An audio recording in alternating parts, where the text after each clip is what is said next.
Welcome to the Internet of Things 2030 panel. My name is Huang. I'll be moderating the panel today. Let me start off with a question to the audience. How many of you guys are working on an Internet of Things startup or thinking about working on it? Couple? 2 or 3?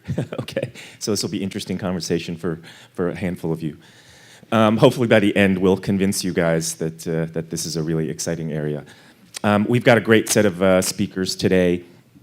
To my left, Niall Murphy, who's the CEO and founder of EVRYTHNG. We have Hugo Fiennes, who's the CEO and founder of Electric Imp. And Carlos Herrera, who's the CEO and founder of Petnet. So let's start. I'll let our speakers introduce themselves. So please, Niall, start with a short introduction. So good afternoon, my name is Niall, I'm founder of a company called EVRYTHNG, I'm a serial tech entrepreneur, serial tech offender, background mostly in internet infrastructure. My last venture I sold to News Corporation was a public Wi-Fi network operator across Europe.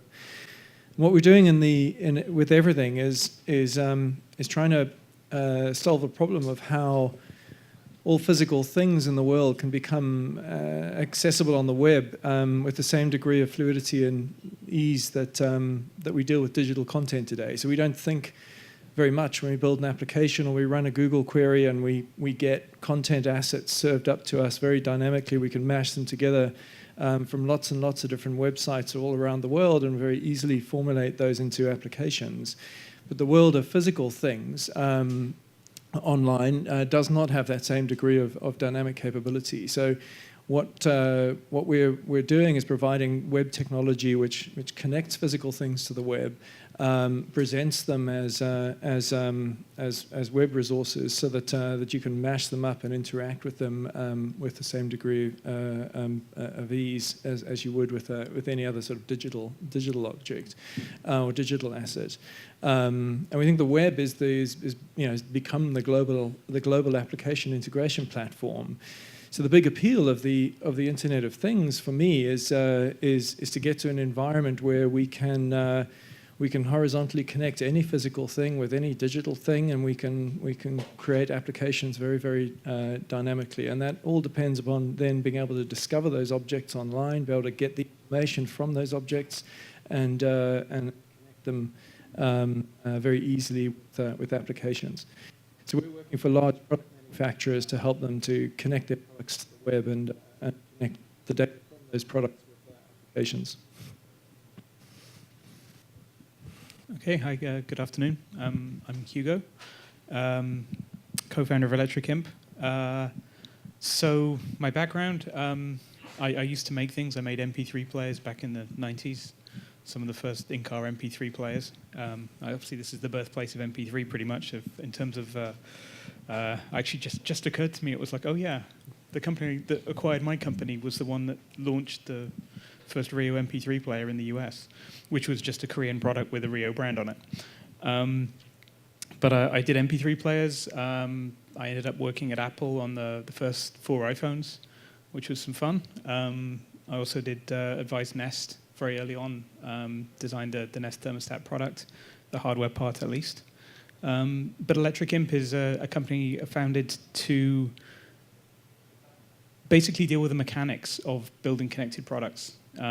So whereas everything works actually at sort of almost a higher, more semantic level, Electric Imp works is very much the nuts and bolts of how you build a secure connected device, how you can keep it up to date in the field, keep it secure, and actually be able to build these things.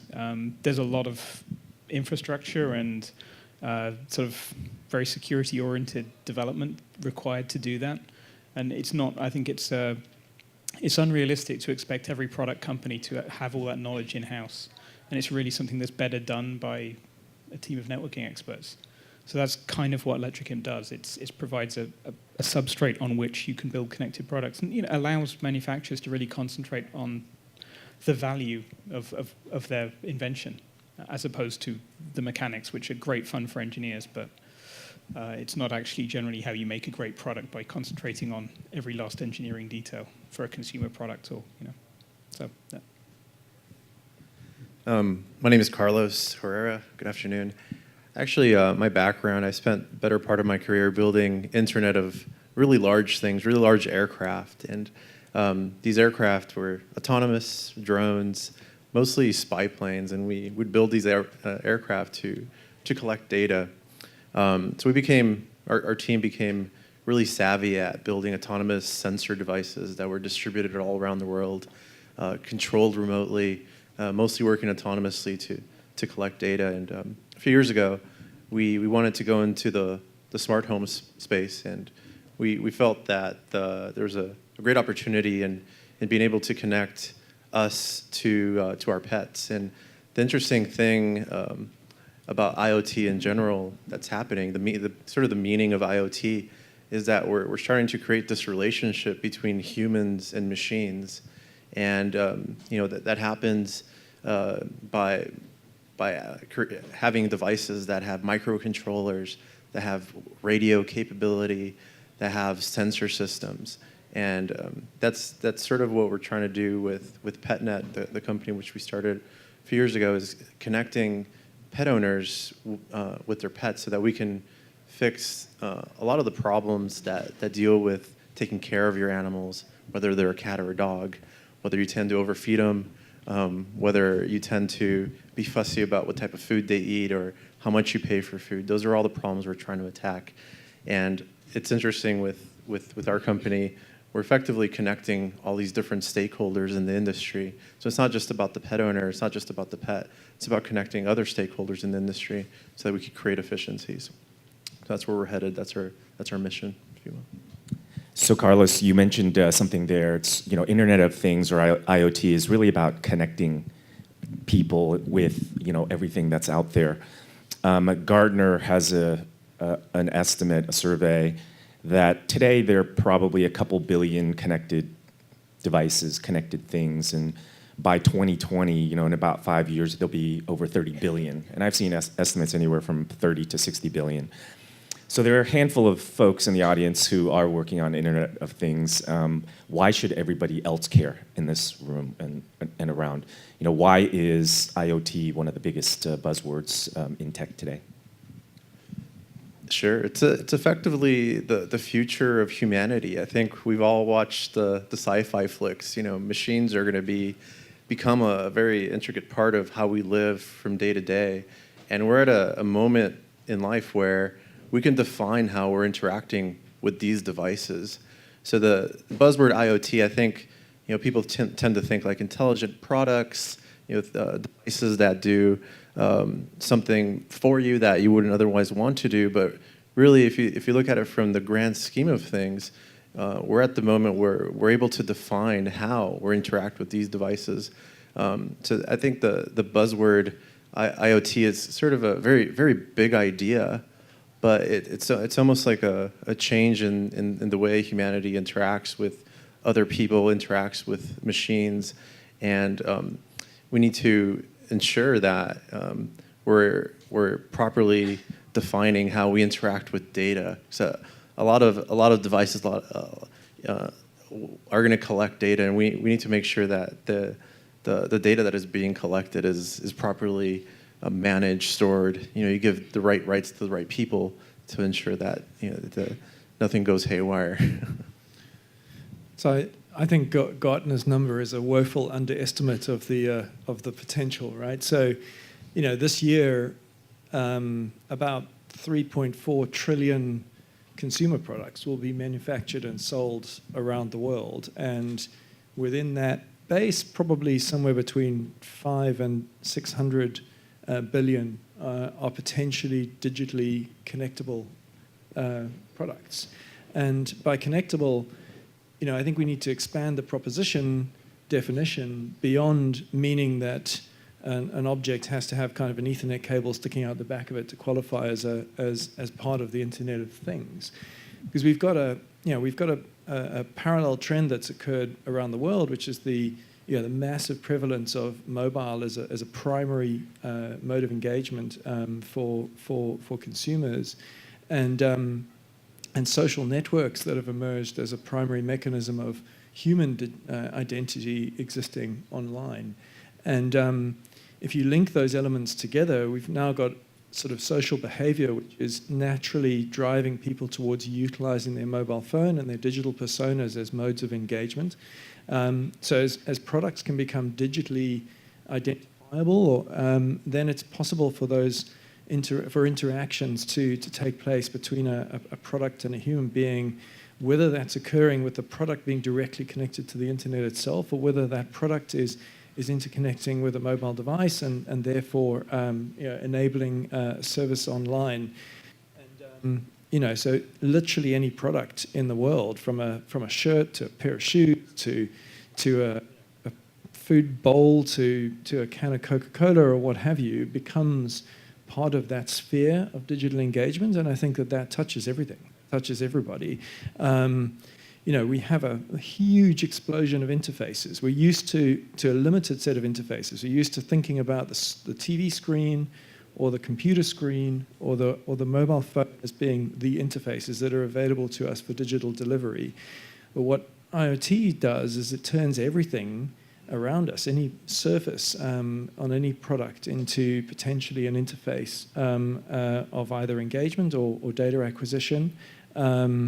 And it connects those things together. And so, I'd say anybody who thinks that they're in a business that isn't affected by the connectability of stuff kind of isn't getting it.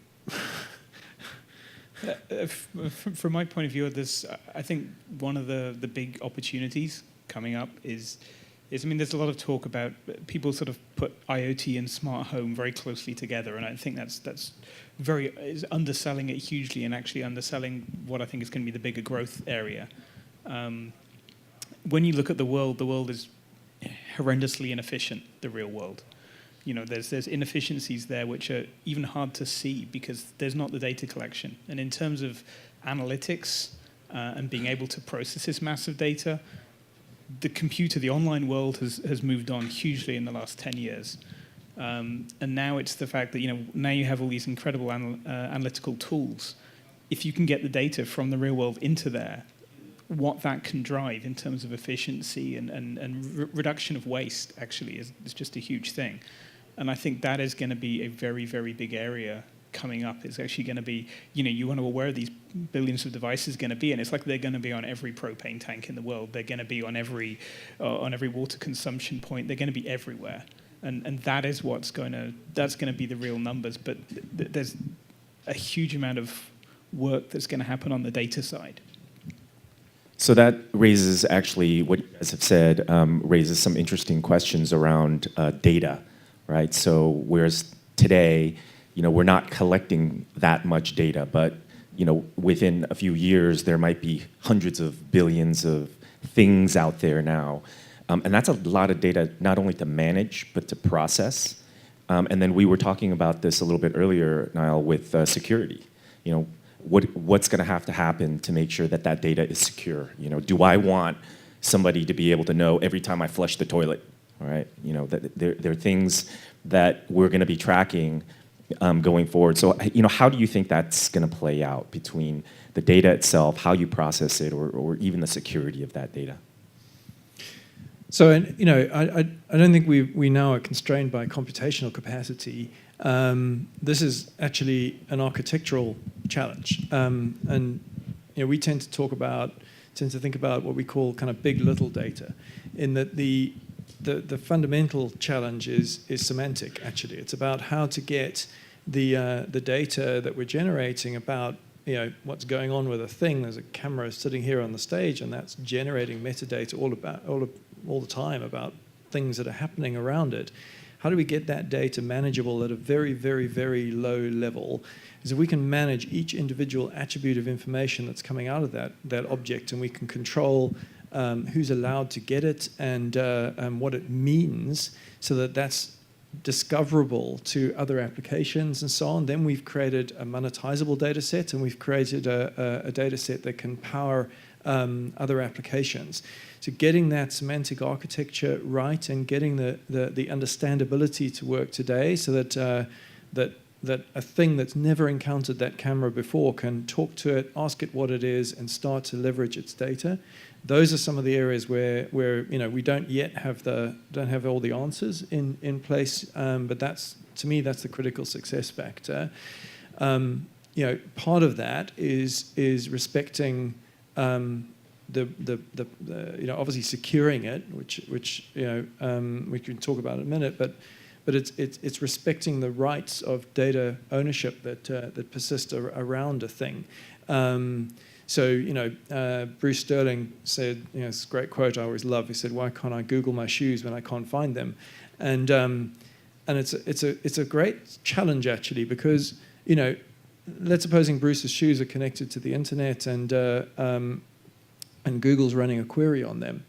Then we need to be in a world where Google can obviously discover the shoes, can understand they're a pair of shoes, and can understand that they're shoes that belong to a guy called Bruce, but probably shouldn't actually disclose the answer through the query about where Bruce's shoes are unless they know that it's Bruce that's asking the question, right? Which is an understanding of the relationship of that human being to that thing and the permission that exists to disclose that piece of data, and that the company that provided the shoes in the first place respects that chain of value. So those are some of the key competencies that have to be solved. Technologically, they are solvable in themselves, but as an industry, the issue is to get to a point where we have a high degree of interoperability on that. So we're working with like W3C and so forth to kind of get those semantic standards figured out. I'm unfortunately very much a realist in terms of stuff, and because close to implementation, I tend to see those challenges that they're really interesting. They will need to be solved, but at the beginning, I can see a lot of people who will just be holding on to their data. The people who monitor water mains will be the water company, and they will have this is our data. But I think the important thing is they need to have this open mind and the ability to iterate on this, because at the beginning it's going to be like, no, it's just our private data, and until they have that working smoothly, they're not going to share it, I think, at the beginning. And I'm really looking forward to the times when like the first web mashups came along with like Craigslist and Google Maps, to have the first mashups with publicly available data, or data which has been made public by the owners. And there's going to be an amazing sort of, people will draw some incredible insights and as to water consumption or toilet flushes related to something else like the weather. I think that there's some good evidence of sort of the value of that. So just as a comparable, Nike's Fuel Band, now a sort of historical wearable product as opposed to you have one, yeah. Versus what Jawbone did with the Up, and it was quite interesting. What Jawbone did is that they made data from people's Ups accessible through APIs, and so a bunch of apps got developed by third parties that applied that information, and that saved Jawbone the effort of having to develop a killer app necessarily themselves, but also enhanced the value of the product because it meant that the Up started participating in other ecosystem elements that they didn't have to develop, and they had a more successful product as a consequence of that. Whereas the Fuel Band operated on a closed ecosystem basis and didn't provide that value. And I've seen that in another example with a car manufacturer that we're dealing with that is struck by fear of the amount of data that they have. They have an incredible fire hose of data from each car, but they haven't actually organized it in such a way that they can slice and dice that and share it. And they realized what a constraint on value creation that is. That yeah, it's not that they should publish that to the whole world, because but they absolutely need to figure out how to make it shareable in a controlled way, and that's the competence requirement. I suspect there'll probably end up being more access control metadata than actual data. And it's interesting too. For instance, in the consumer space, people pay for a device, they take it home, they own that device. But if you read the data rights, it's actually the company who owns the data. So you kind of think of it from a consumer's perspective. It's like, hey, I paid for this device. What do you own? Why do you own my data?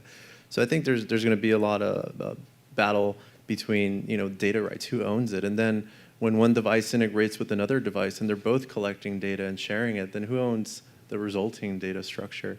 So it's sort of interesting things happening. And even to take it a step further, you talked about monetizing this data.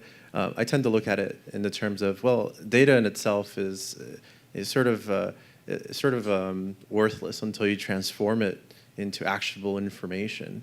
And once you transform it into actionable information and then monetize it, you can create some pretty interesting business models. But again, you're getting this data from people who are unassuming. They don't even really understand how that data is acquired, what's happening with it, et cetera.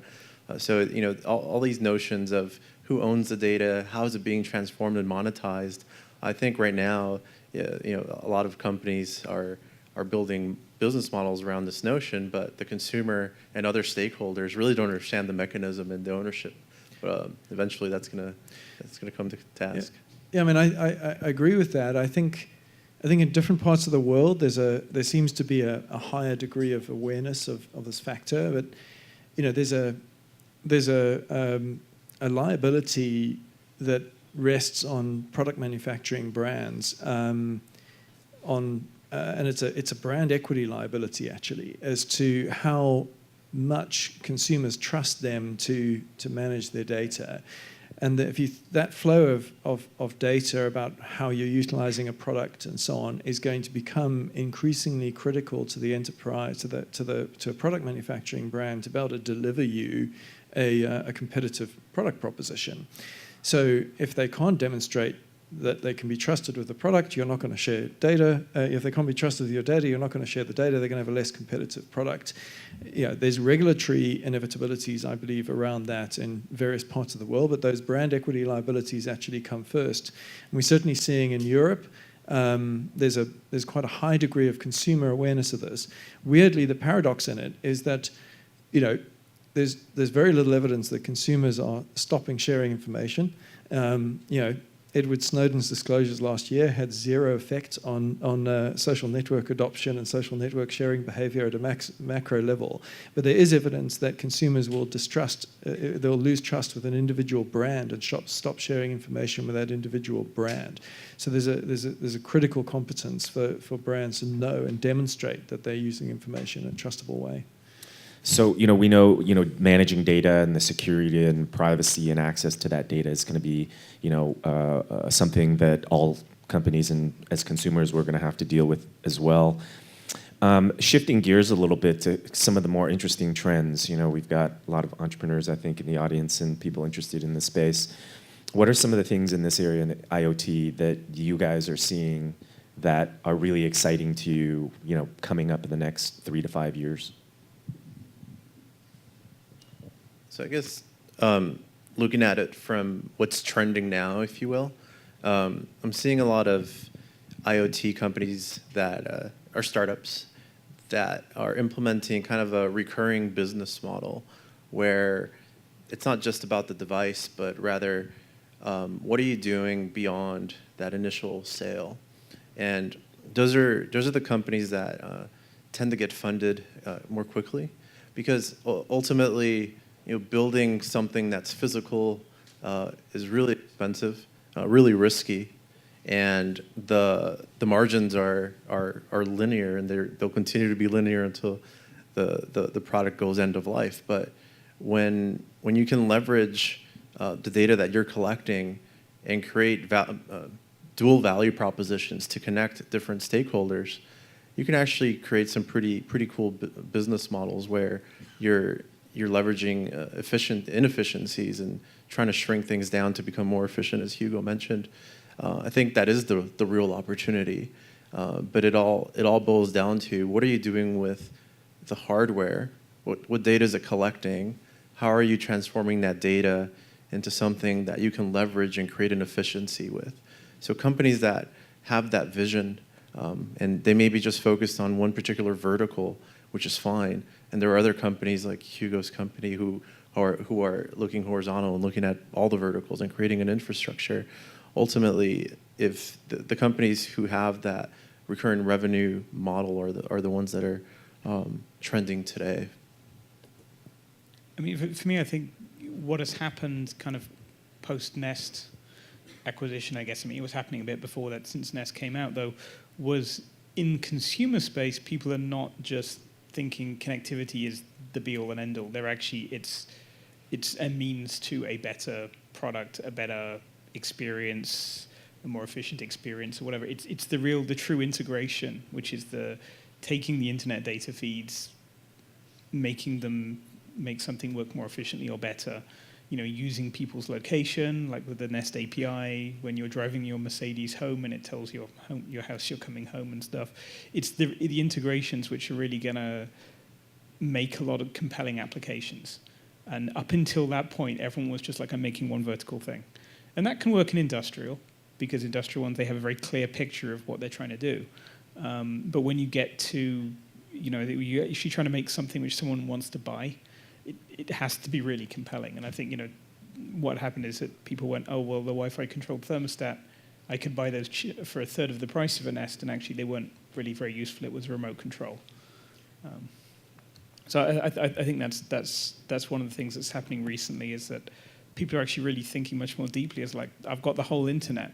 How can I make this thing better with the whole internet? So, last week I was at the compelling, exciting world in Chicago of the Labels and Labeling Expo, which sounds very exciting, an internet entrepreneur. But in terms of forward trends, the revolution that's going on in that space is printed electronics. And so the packaging that's going around, a bottle of water or a medicine bottle or something, is getting printed circuitry, printed sensors embedded within it that's capable of, you don't have a sell-by date that's put on a food package today is a statistical estimate of when that food is going to be, unusable based upon, a bunch of sampling that's been modeled somewhere. It's not based upon the real environmental conditions that food package has been exposed to, the temperature that it really got exposed to, and so on. As you put printed sensor technology and so on onto a food packet, then you can get that information for real. If that's an insulin package, then that's probably even more critical, right? So I think that printed electronics, printed circuitry combined with information processing is an incredibly powerful and scalable environment that's going to totally change what products are able to do. And it's, smart packaging is the buzzword of that expression. I think that's a super macro trend.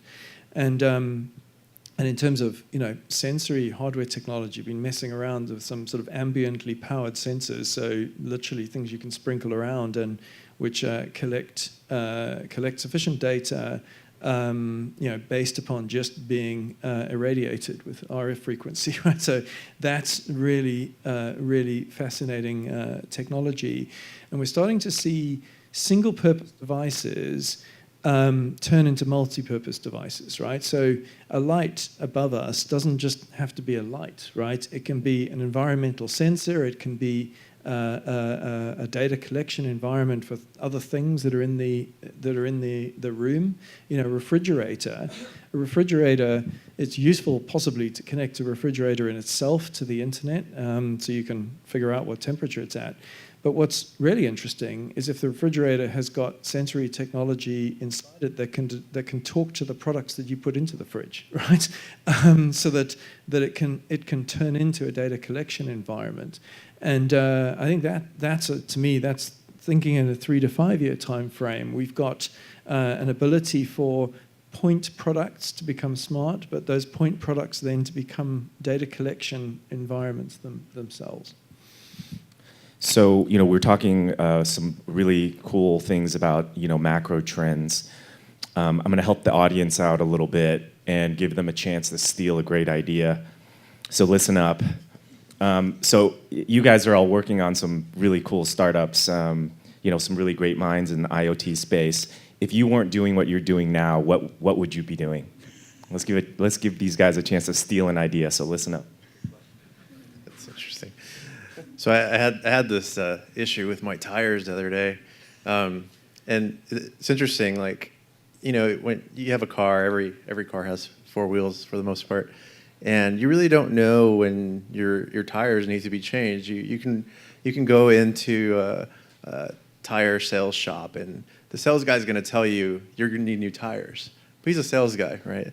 So he's trying to sell you tires. And I think there's this interesting opportunity in general when you look at consumables, things that wear down over time, like tires.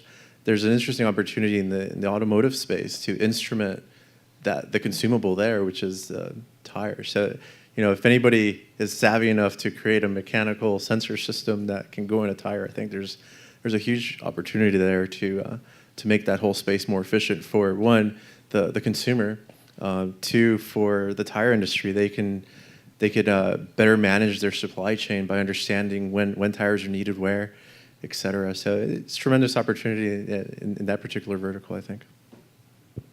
No, for me, I'm kind of like, every time I sort of look at a wearable, I think the software's not quite right.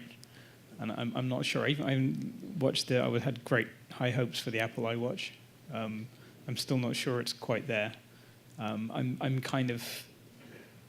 just always sort of really tempted to like take a Pebble to pieces and put different software on it, because I kind of think there's something there, but I'm not sure what, which isn't very helpful.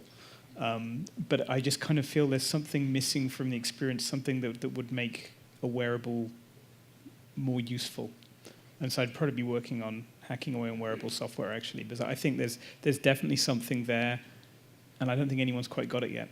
And if I knew it, then I probably wouldn't have abandoned what I'm doing anyway. But I know it when I see it. So if anyone has any great wearable stuff to show me, and I go, oh yeah, like that. So if I wasn't doing what I'm currently doing, I'd be skiing down a mountain. I think would be kind of my preferred activity. But I was conscious that the preceding panel said that the investors look for entrepreneurs who are kind of laser focused on what they're doing. So it's pretty difficult to answer this question.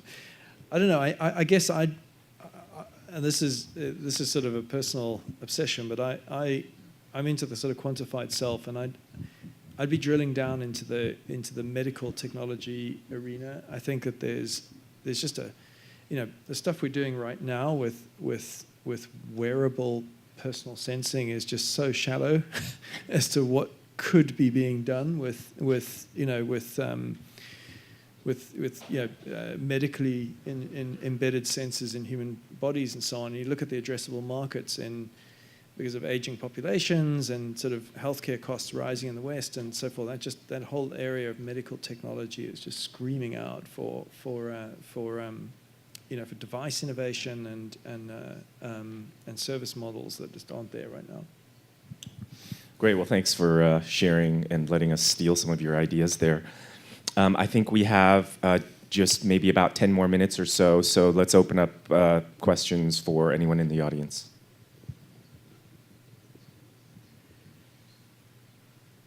Any questions? Somebody must have a question. Okay.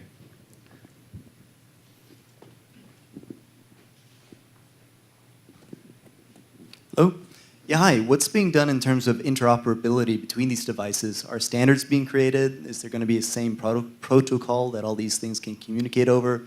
Or is every manufacturer just going to have some proprietary format that these things have to somehow come together and work? I'm really cynical. I think at the beginning there's going to be a lot of proprietary protocols. We can kind of see it already. All join versus Open Internet Consortium versus Thread versus all the other standards. In my opinion, I think that there are people concentrating on trying to make stuff interoperate at a local level. I find that a pipe dream, really, because it's one of those things that you can't diagnose, and engineers need to get there and diagnose, and you don't want an engineer coming around your house and trying to work out why your toaster won't talk to your fridge, because they're made by different vendors. So in my opinion, what Electric Imp actually does is give things a restful presence, a cloud-accessible restful presence, so it brings everything up to the internet level. I think that's the only place it becomes a tractable problem, and instead of inventing a new standard, you use RESTful APIs, JSON for data interchange. There's still a lot of stuff that needs to be layered on top of that in terms of actually, standardization of discoverability and attributes and so on. But I think it's actually a problem you can solve up at that level. I have very little faith in the problem being solved at a local level, just because there are too many vested interests. No one can point at JSON and go, but this belongs to Microsoft. I'm not going to use that. I'm going to use SOAP and XML or something. I think that the web has proven that you can have completely different companies working together seamlessly with RESTful APIs, which is a wonderful thing. And I really think that's the way it's going to happen, in my opinion. Yeah, I tend to agree. I think when it comes to machine-to-machine communication and interoperability, it has to happen at the web level. Ultimately, devices need to be discovered. You want kind of self-discovery to happen, and these devices need to exchange their interfaces. Like, what can I make this device do? Those things need to be defined and exchanged. And the best place to have that happen and defined is on the web. But there is a battle right now for sure in defining that protocol. There's probably two very big companies that are going to battle out for over the next decade, trying to gain or take a stakehold in what happens in the home, for instance. And I'm sure it'll happen in every industry. But that's one of those things that gets me most excited is interoperability, machine to machine, human to machine interactions are kind of the coolest part about all this. But in order to have that happen, there needs to be a protocol that gets defined. But just one thing, I don't think it's not either or. People can do all join. The nice thing is people can do RESTful without losing face. They can go, oh, well, we've offered this interface of the web as well. And I think that's the thing that's going to be the saving grace is that people will be able to be proprietary and open at the same time. Yeah, I think that our technological bet is on REST and on the web as being the integration platform. And what's critical there is that there's this massive skill base around the world in app creation, app development. There are huge tool sets in place already to exploit that layer. So it actually makes a lot of sense for devices just to become part of that environment. Because we tend to think about it as device talking to device, but that isn't necessarily the case. It might be device talking to app, right, or app talking to device, or what have you, and the web is the environment. The two layers to that problem are those data transports of JSON or the web service API protocols like REST and so on, but also then the semantic layer of understanding, right? If I want to ask the camera what it is and how to interact with it, there is no semantic language right now that's standardized for accomplishing that, and that's where a lot of work has got to get done to resolve those problems.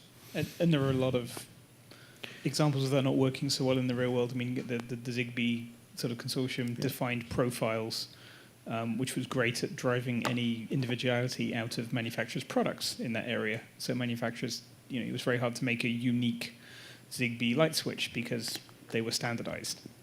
And I tend to think this is going to get solved by tools. What we saw in the sort of Web 2.0 phase was actually standards getting solved by the fact that certain app development tools became de facto standards and actually drove ways of working through because then servers and other apps had to respond to the dominance of those tools, and I suspect that's what we're going to see in this space as well.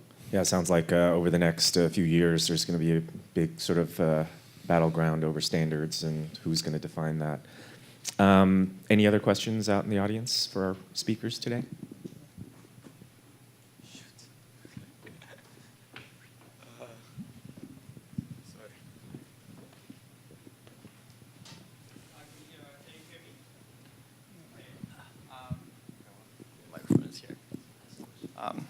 Good afternoon. I would be curious to get your perspective on the concept of Industry 4.0, which is essentially smart manufacturing, incorporating Internet of Things into the manufacturing process. So I guess to extend the definition of that a little bit, some of the things that we're starting to see happen is the start and finish process conventionally of information management that a manufacturer would have is really only the parts of the supply chain that they directly control, right? Their manufacturing, their distribution. And we're now seeing product manufacturers extending that information envelope right to the point of consumption and actually beyond the point of consumption to the point of disposal. I think this kind of gets back to the preceding question of sort of interoperability, really, there are huge efficiency opportunities in that space, but it depends upon enterprises being willing to collaborate and share that information, or consumers being willing to disclose information. Like, for example, knowing the location of this product right now is a function of my willingness as the user of it to share that information back up the supply chain, and that might be relevant to the manufacturer because it might not be in the right place in the world right now relative to where it's supposed to be being sold. So, it points to a very important commercial opportunity, which is essentially the trading environment that allows this transactional data from different things to be able to be traded essentially between enterprises, and that will become a competitive competence. I think what I see is, it's the manufacturing goes on, and it goes all the way. It's the full life cycle management. But there never used to be much for feedback loop. There were sort of focus groups and customer surveys and stuff, and that was the feedback loop. It was a very, very weak feedback loop. You can see that manufacturing will change because they'll start manufacturing the things that people want, the features that people use. Stuff will get optimized because of the fact that you're making something and you're not quite sure who uses it. You'll actually get to know exactly who uses it. Maybe some regions want these functions on their washing machine, maybe other people don't. And actually having this tighter feedback loop and actually actionable data coming from a product once it's been sold is going to have huge impact on manufacturing going further up, because it's, that's one of the big unknowns. It's the marketing department go to the bar and work out what the next product's going to have on it. That's how I imagine it. I've just read Dilbert. But I think it's, there's actually, Google has shown how powerful data-driven stuff can actually be. Possibly they take it slightly too far, but I think it's a very interesting area which there'll be a lot of development on in the next decade. Great. Well, I think we're out of time, so I want to thank the audience for your attention. Hopefully, you guys are able to steal some of those ideas that our panelists have given, and I want to thank our speakers for a great panel discussion today. Thank you all.